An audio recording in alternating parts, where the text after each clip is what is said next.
This is the Only One Shot Golf Podcast, and I'm Jim Gallagher Jr. I'll be your host today. We appreciate Steve Azar for allowing us to use his music, and you can find Steve at steveazar.com. Don't forget to get your copy of Only One Shot. That's available on Amazon. That was written by VJ Trolio, the teaching professional at Old Waverly Golf Club back in West Point, Mississippi. Don't forget to subscribe to wherever you get your podcast, and we appreciate you spending some time with us today. And I've got a great podcast today. We've got a recent winner on the PGA Tour, Chad Ramey. We have his instructor, VJ Trolio. VJ will be in the first part of the podcast, talk about how the days back almost 20 years ago when Chad came to him when he's about 8 years old. He's now VJ's been the instructor for so many great players, college players, state am champions. He's got a player that with Allie Ewing, who's won 2 times on the LPGA. Chad's won on the Korn Ferry Tour, and now the PGA Tour. And I can't wait for everybody to hear from VJ and how excited he was, and more importantly, to hear from Chad and get kind of his reflection now a couple days afterwards. So stay tuned. We got a great podcast ahead. It is with VJ Trolio and Chad Ramey. Well, it's my pleasure to have VJ Trolio back on the podcast after one of his students, Chad Ramey, with his first PGA Tour win. VJ, you now have a winner on the LPGA, Korn Ferry Tour, and PGA Tour. When you hear that, how does that make you feel, especially with Chad and Allie, who were your first 2 students? I mean, what goes through your mind when you hear that? Unique, and blessed and proud. All those words, there's using skill at the level they use the skill is just so exciting to watch. Building that skill is not the most fun thing in the world to do. It's really pretty boring. So, I salute their work ethic, and I salute their belief, and I salute in their unwavering concept on how they're going to become the best they can be. And so it's just it's an awesome experience. It's an awesome feeling. Well, it's one that I've looked for, one that I've looked for a long time. Did you envision this when you first? I mean, it's hard to say when you pick up a 10 or 12-year-old. Did you? I mean, everybody dreams. And I remember there was a story, I think Allison, your wife, said that somebody told you there would never be a person from the state of Mississippi win on the PGA Tour. And it's just a true story. Tell us that story, because, I mean, I just think it's proof that not just you and Tim, and just how our state has really just changed so much and how it's improved with guys like you and Mr. Bryan building Old Waverly and the PGA Tour event. But, take us through that story. Tell us that story. I had just finished my senior season at Southern Miss, and was about to play minis, and so I was the first guy at Southern Miss to make it to NCAAs. And so I was coming off a really good year, and hindsight being 2020, I thought it was probably a bigger year than what it was, but I was ranked somewhere in the top 40 in the country, and I went out to a club there in Hattiesburg, and it's because one of the players on the golf team had my shag bag. And so I was out there trying to track down my shag bag. I was going to hit wedges. We had a little place between Hattiesburg Country Club and Van Hook where we used to hit wedges. And I ran into this guy, and this guy, he was like, "Who are you?" And I said, "VJ," and the typical thing, you're not big enough to be VJ, whatever. And so he asked me what I was going to do, and I said, "Well, I'm going to turn pro." And he said, "Well, no, don't turn pro. Don't turn pro. Most important thing you need to do is lead the state of Mississippi, because there will not be a PGA Tour winner from this state. There's not enough people. There's not enough money." And so that kind of stuck with me. It's kind of the last thing you want to hear when you're about to turn pro. How does that make you feel? And, that's gotta kind of motivate you, doesn't it? Yeah, well, yeah. I mean, it obviously motivated me. It stuck with me all these years. And, and then I played golf for a living for a couple of years there, and I Mondayed into a tour event, missed second stage of tour school, and it seemed like real quick, 9 months later, I was up here. I was at Old Waverly, and so that was 22 years ago. And so yeah, it was I always wanted to Mr. Bryan, Wilkes Bryan, that whole crew, Brad Suggs, the superintendent. Just the whole crew. I wanted to provide world-class instruction to people from our area, from the South. Just because in the past, you know how it works, Jimmy. In the past, if your company gets good and you have a good name, then typically you go somewhere where there's more population. It just makes sense that way. And but along the way, obviously, I met you. You mentored me a lot. I met a guy named by the name of Bill Walters. He mentored me a lot. T. Lott mentored me a lot. Sam Hall. And so the biggest mentors in my life were people from Mississippi. And I was like, well, let's just stay here and keep hitting the grindstone. And then Tim joined the team, I guess, in 07.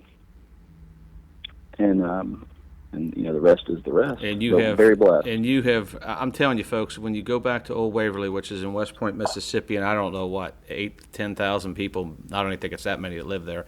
It's in the Triangle. Starkville's there, Columbus, but there's 20, 25 kids out there, and has been for 15 years out there because of BJ and Tim. And you guys, your high school team is phenomenal. The scores they shoot are just crazy good. But talking about Chad, he grew up in Fulton, as did Allie, on a 9-hole course. Clay Homan, who won multiple state AMs, golf coach at Mississippi State. The story is phenomenal. But he comes to see you. His dad's his superintendent, but he's also his instructor. How old was he when he came to see you? And take us kind of through that process of when you start working with him and getting him to college. He was probably 8, 9 years old. Was he that young? And he may have been 10. I don't know. He was a little kid, putted cross-handed. No, sorry, little kid putted with a claw. Really? And I used to give him putting lessons on the upper putting green. Tell you how long ago it was. The teaching center wasn't even built. We were hitting balls in the back room there. Old Waverly was the makeshift teaching center. But he, but Stanley obviously saw something with me that he felt like I could mentor his son, and then it's really been a pretty synergistic relationship as far as over the years. Chad came to Mississippi State, Allie came to Mississippi State, and you know me, I'll turn over just about every stone in the world to try to measure things and try to help people that want to be helped. And so we had we spent a lot of hours together, a ton of hours together, and a lot of times Stanley was there, and it really worked well because then Stanley knew what they were working on, they knew what they were working on, and so they would go off with Stanley. Stanley would make sure they were doing everything right. We'd see the swing adapt the way we wanted to, or see the ball flight adapt, or see the putting stroke, or whatever it was. And then they'd come back for more, and that cycle just continually repeated itself for the last 20 years. So you had a plan, and I'll get to the story. Always. He was there the week before he won. But you kind of have a plan, and here's a 10-year-old kid that comes down, and attention span. But was there something special? And you and I talk about it, that's why we did this podcast. What separates the elite from the rest? Was there some? I know what he's like as a teenager because I watched him play there. I didn't know early on, but was there something you saw? It's easy to say it now, but is there something maybe you saw? He loved it. He loved it. He loved it. Yeah, and and Allie did too, and most juniors that really, what I see, they really take off. If you go look at a 7, 8, 9, 10, 11-year-old, they just love it. Some people jump out of airplanes, and that gives them their dopamine fix, and and other people hit a golf ball or chip a ball, and so he loved it. He loved it. And you can't teach that. You can't teach that. No, you can't. When you start wandering off into the weeds a little bit, I won't wander too far, but when you start wandering far enough off in the weeds, there's things that God gives you, and God gives you gifts, and then if you're faithful, and you do a lot of work, God does a lot of work for you, and at the end of the day, good habits do a lot of the work for you. And that's what you're seeing, a culmination of many, many, many good habits and many, many, many hours spent honing that craft. So what were some of the things you worked on early on? Maybe when he gets to junior golf. Obviously at 10 you can't work on just the basics, but what were some of the things you worked on, and what were some of the things he needed to work on to keep improving over time? Well, you have all the facets, right? So you have ball position, grip, and alignment, right? Your basic stance, and then you have your basic stuff on like how to draw it, how to fade it, how to hit it straight, and then how to practice those, and then when to use those, right? So I mean that's a lot. But then you get more into the movement side of it, and you know Chad had really fast hips, high school hips we always call them, right? Kids just spin around with the club still up there at the top, and did a lot of work there, and I think that was probably the biggest, you know, from 11, 12, 13 on up. That was probably the biggest thing for him was just getting it synced up right and getting the arms to start down before the hips fired and his feel right. And then after that, you know, a lot of the college stuff is just they're trying to play so much golf, right, Jimmy?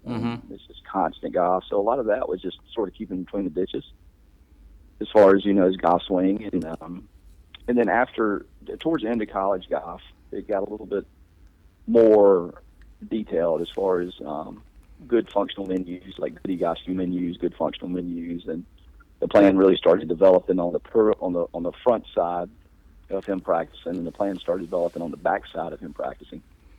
And so, you know, the plan just started kind of getting bigger. And it's, you know, that's I say plan, but you know, I still go back to his.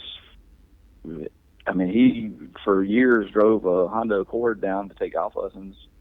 It must have had 290,000 miles on it, you know. And I mean, he's a good looking, looks like Elvis Presley, 24-year-old kid, 25-year-old kid, still playing minis. He's not even checked up, just loves it. And so what'd you tell him? Because he had so much, you know, we all thought, you know, there's no way he misses, but he didn't get his card right away. What are you telling him through that process to keep him encouraged? Obviously, he still loves it, but I mean, what do you tell a kid that takes a couple of years just to get status on the Korn Ferry Tour?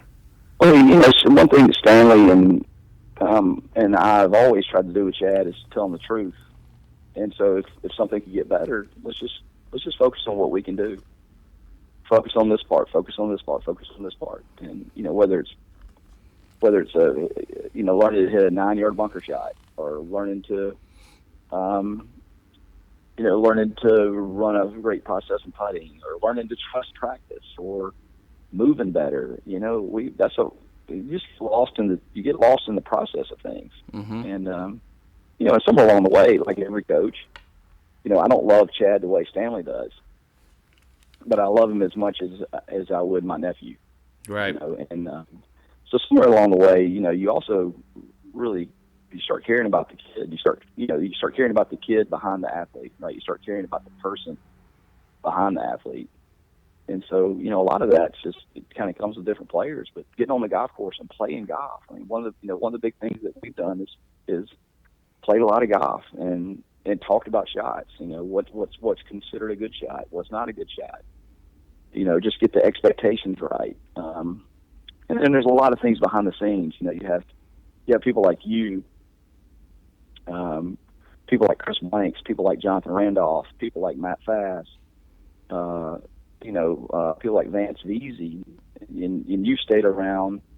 But you have a whole host of people where you see what's happening on tour and what will and won't work, and then you get to come back and tell, you know, other people about it, right? And then you have people like you. You're a 5-time winner. You're over there hitting golf balls, and you're talking about how good he's hitting it. So I mean, there's a lot of variables in there. But he kept believing, and I guess at the end of the day, everybody started believing in him.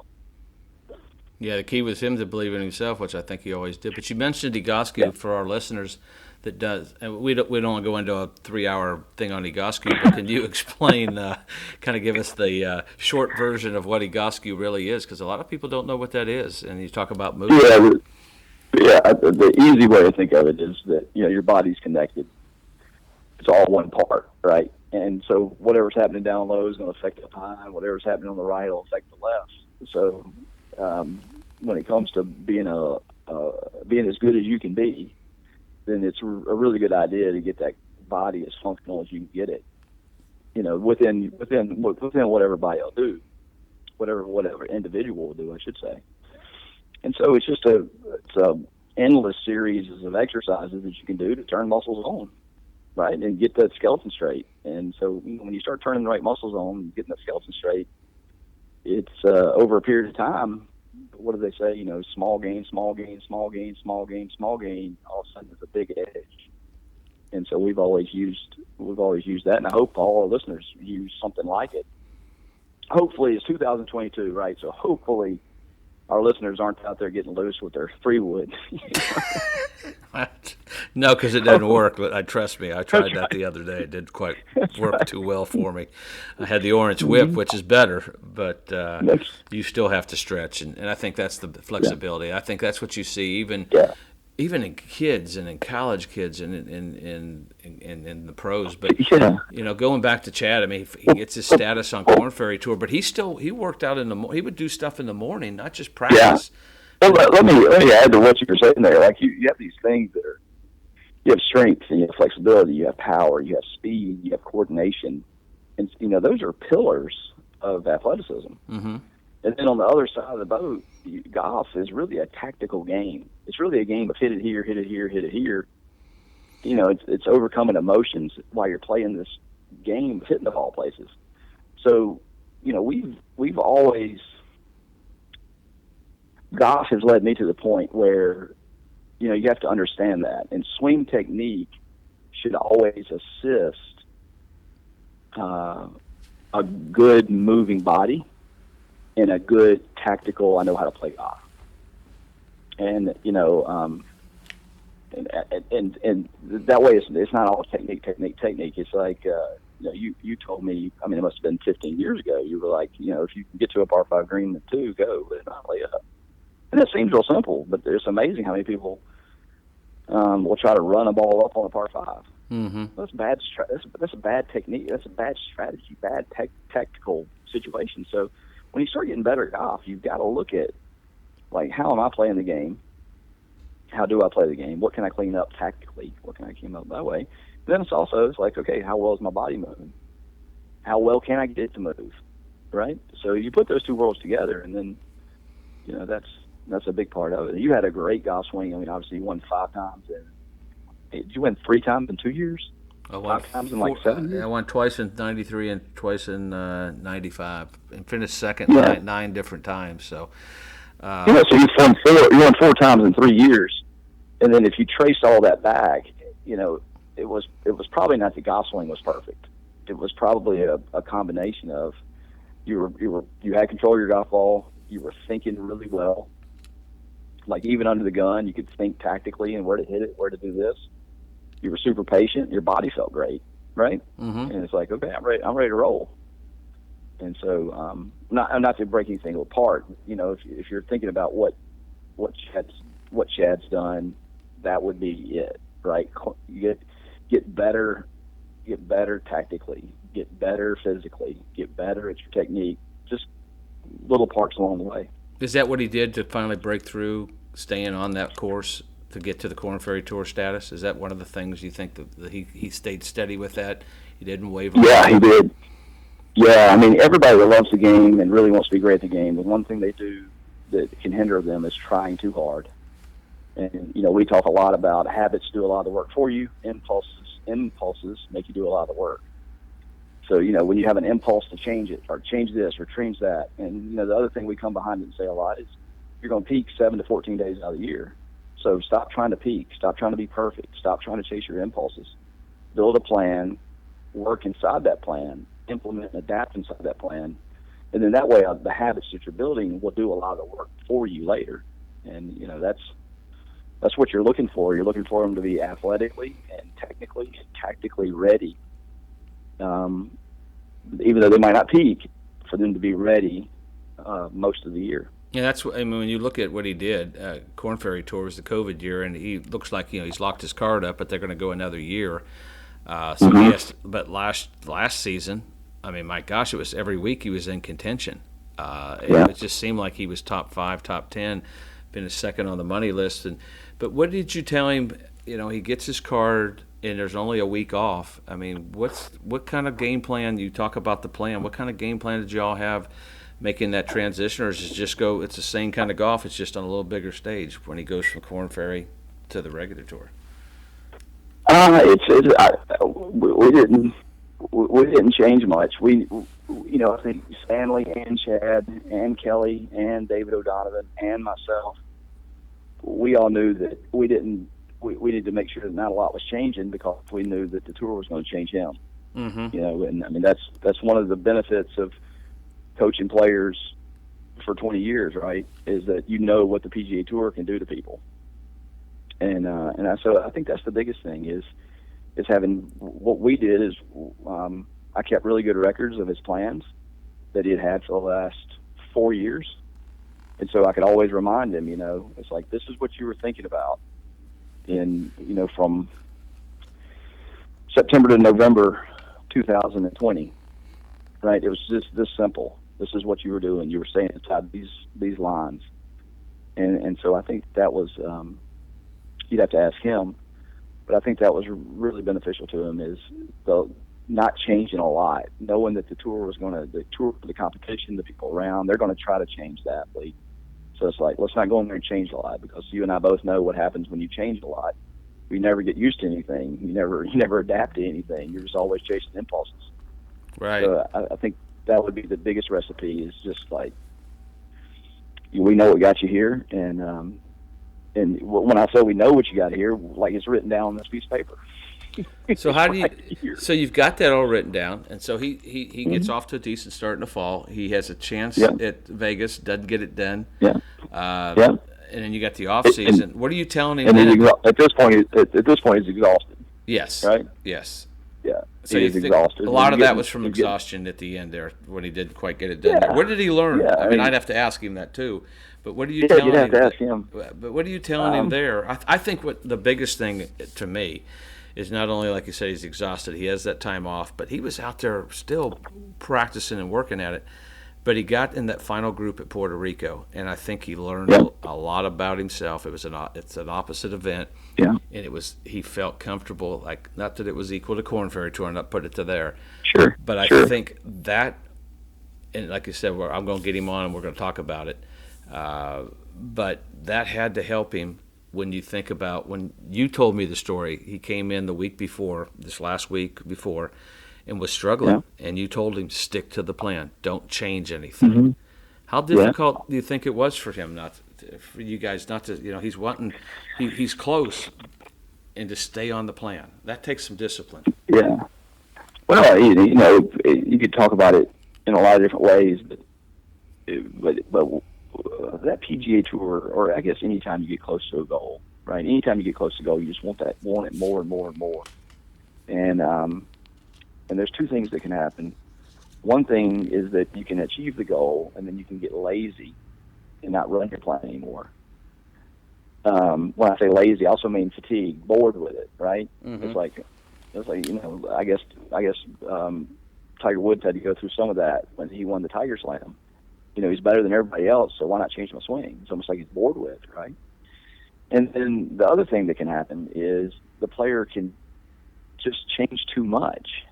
And who was the gentleman that won the Players Championship?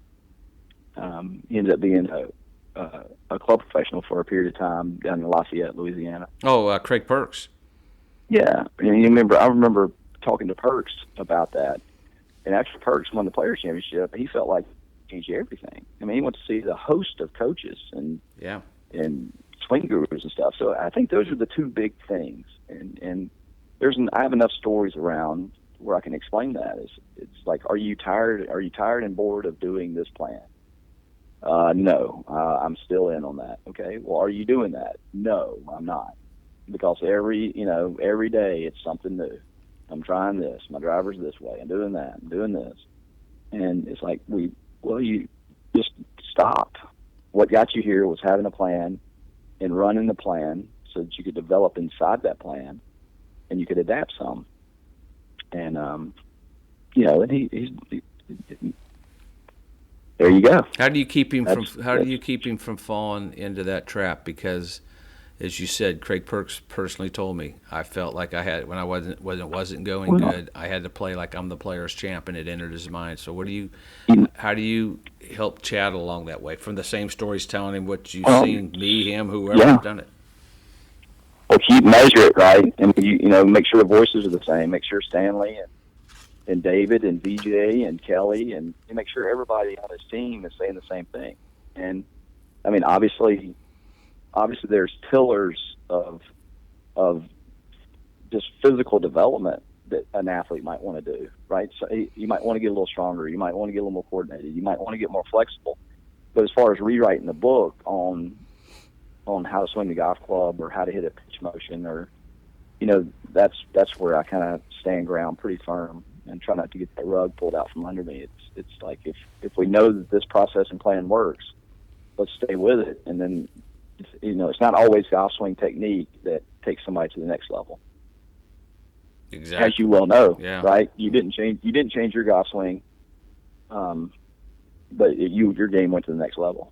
Yeah, I think you can make adjustments, but changes where you get in trouble. And yeah, I just, it's been so much fun for me. We had Chad on back in season 2, episode 13, and this is episode. We've had 101 or so episodes. Mm-hmm. It's hard to believe, but it was so enlightening. This is before he had even kicked it in. He may have just had Korn Ferry Tour status, and to see the progress. And they wanted me to be on Golf Today to talk about him. And I said, I can talk about him all day long. I've watched this kid, and it just it is I always say, and I put on Instagram, it was Mississippi proud, because it does. We see from our little state. 1970. Somebody sent me an article today. It was 1970. Pete Brown was the last Mississippi-born champion. Glenn Day is from Mississippi, but was born in Mobile, and Johnny Potts was from Missouri, and of course me, Indiana. And so, that's a long time. But I think it's a process, as you said. Mr. Brian builds Old Waverly. We have a Women's Open in '99.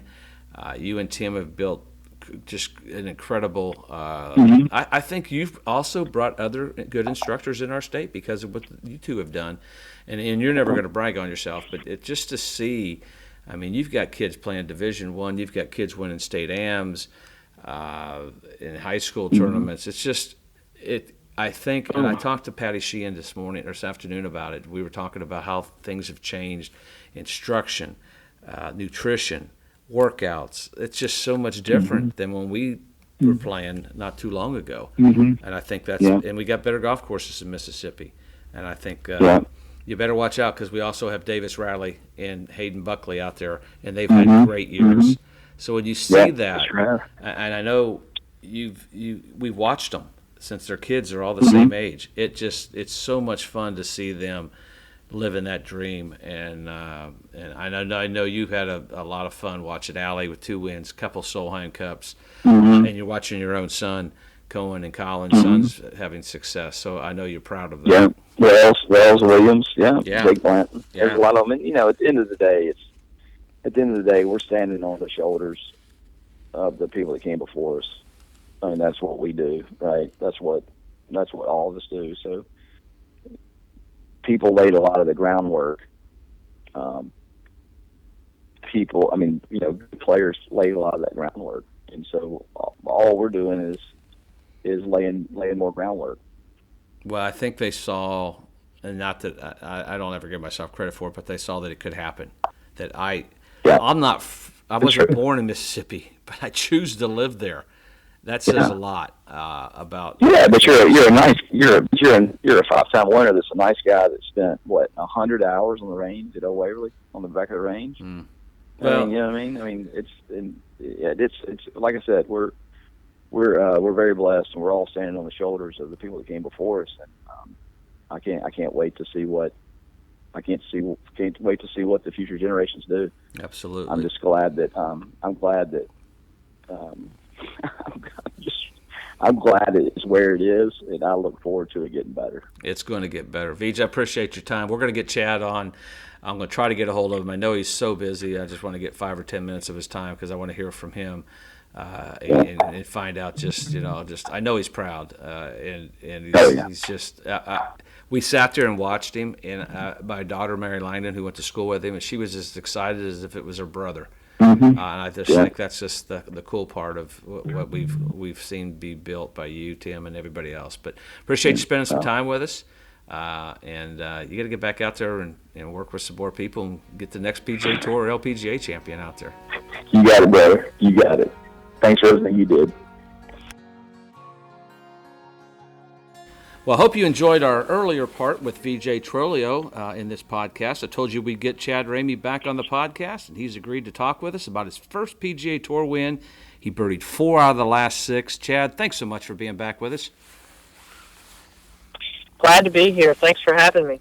You know, you had a couple days now to reflect on what you've accomplished. Has it hit you? Has it really kind of sunk in what you've accomplished just 2 days ago, winning your first PGA Tour event in your rookie year? I think it's starting to a little. It's just kind of, everywhere I go, everybody's congratulating me. So I won't forget. I woke up the morning after I won, and I grabbed my phone and I saw the messages, and that's when it actually kind of sunk in a little bit. I was like, man, that wasn't a dream. It really did happen. So it's definitely starting to sink in a little bit.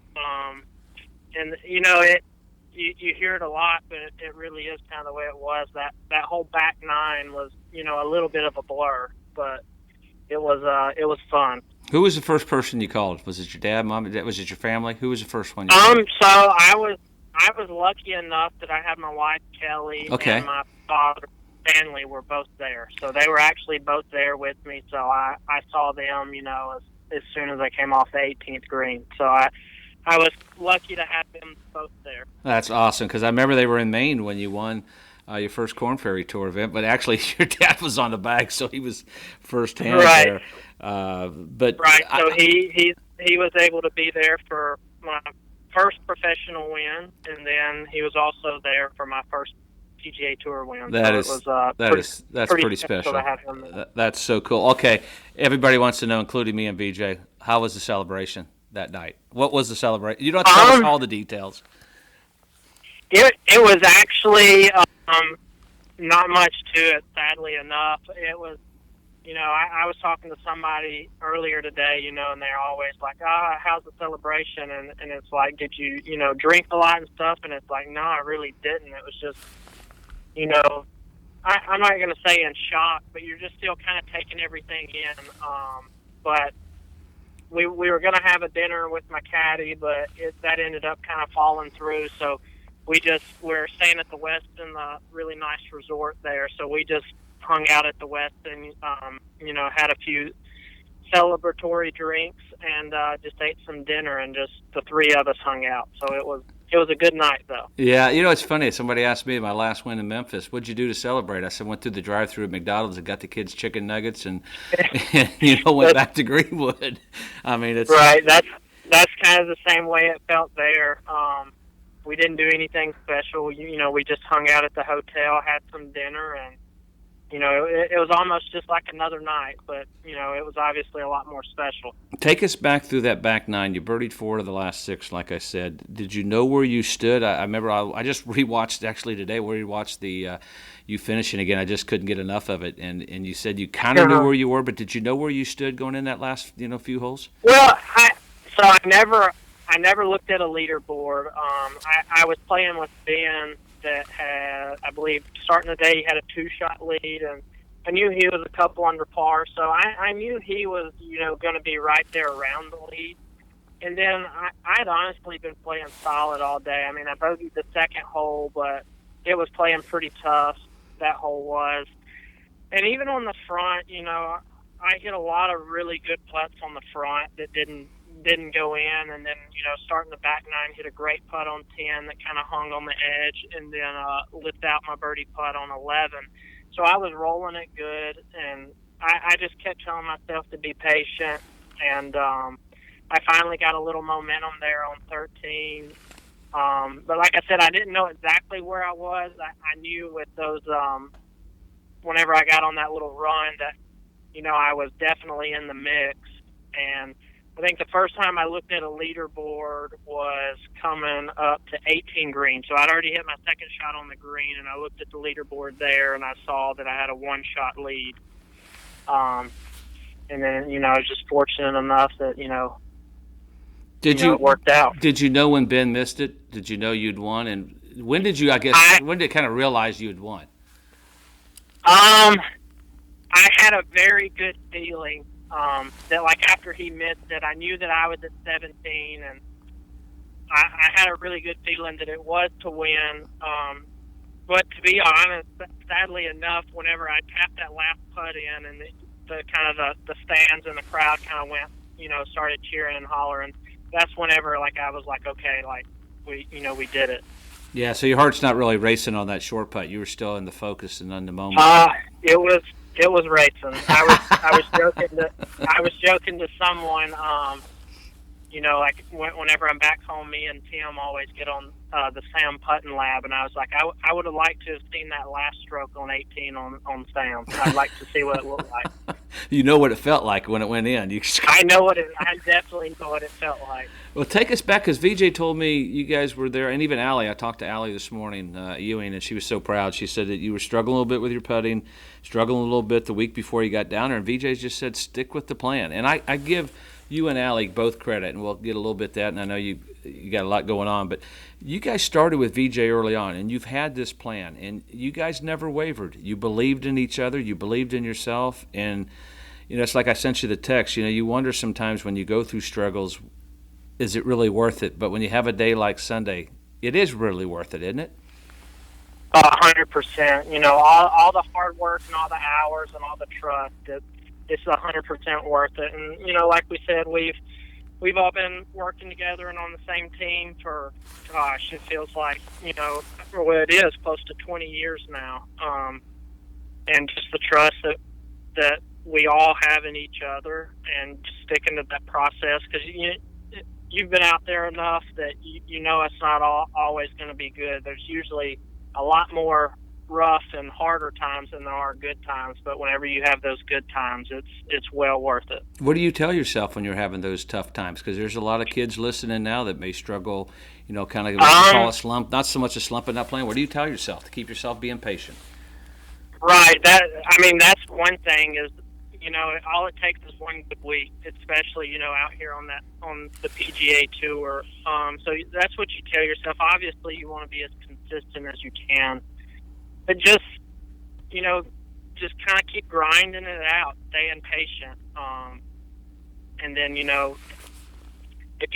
I firmly believe if you put in the hard work, you'll get the results that you ultimately want in the end. I'm just a very, I guess, hard work driven person. I think if you put the work in, you get what you deserve. You get what you put in. Exactly. And Allie told me this morning, I think you all talked a week or so ago, and I know I've been in your shoes where that reshuffle's coming up, and you told her I got 3 events to kind of secure the way I'm finishing the rest of the season to have the opportunities to play. I may need to win. And by George, you went out and won. Right. Do you remember that conversation? Right. I briefly remember it because, I think we might have, maybe been talking about where I was playing the rest of the year. And I think it's after this week, after San Antonio, there's another reshuffle. And it's just like every little point counts, especially getting, later in the year.